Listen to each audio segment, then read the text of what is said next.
Bo, ati Islaamaa ka alhamdulillah jettu. An Islaama irra deebi'ee alhamdulillah rabbil alamin an Islaam an Muslim. Sa isin Islaamni Rabbiin isin gabbartan kun, Rabbiin isaaf jiraattan kun ni mul'ata. Hin mul'atu, Harkaanoo ni tuqama, hin tuqamu, ni fuunfatama. hin fuunfatamu. Wanti ijaan hin mul'anne harkaan hin tuqamne akkasuma hin fuunfatamne hin jirtu. Kanaafuu Rabbiin keessan hin jiru. Akkas ta'uu maaliin beekte garuu kan jirre? Sammuutiyyaan hin beekigaa. Sammuun ta'e ni mul'atti, Hin mul'attu, ni fuunfatamti hoo? hin fuunfatamtu, Harkaanoo ni tuqamti. hin tuqamtu. Wanni hin mul'annee fi harkaan hin tuqamne akkasuma hin fuunfatamne hin jirtu waan ta'eef ati sammuun qabdu jechuudha maraataadha. Waan jiruu fi waan hin jirre adda beektaati. Dukkan dhaltuu mataa buqqee haibbayi mana kana osoo kabilatutti hin buqqaala.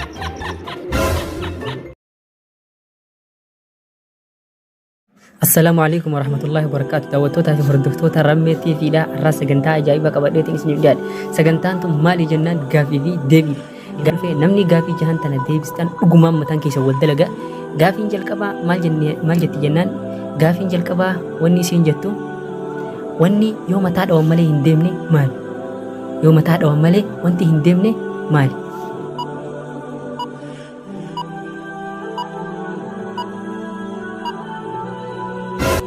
Deebisaan isaa wanti mataa dhawan malee hin deemne masbaara. Lammaffaa gaaffiin lammaffaadha. Naamusni irraa olii maali? Naamusa irraa sadarkaan irraa olii maali?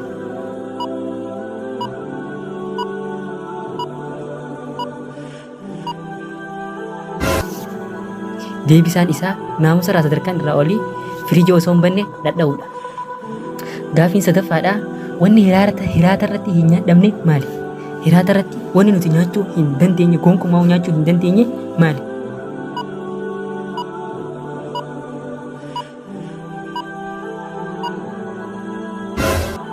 Deebisaan isaa wanni nuti gonkumaa hiraata irratti nyaachuu hin dandeenye faxaraa fi laaqana. Gaaffii shanaffaadha. Shaayii maaliif dhugna? Gaaffiin shanaffaadha. Shaayiin maaliif dhuguu dandeenya? Maaliif dhugna shaayii?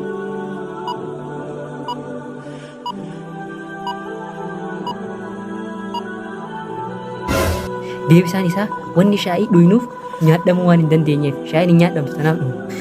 Gaaffiin jahaffaadhaatii fi gaaffiin irraa xumuraa wanni diigamu hin jaaramne maali? Wanni hundi yoo diigamte ni jaarama. Wanni diigamu hin jaaramne maali?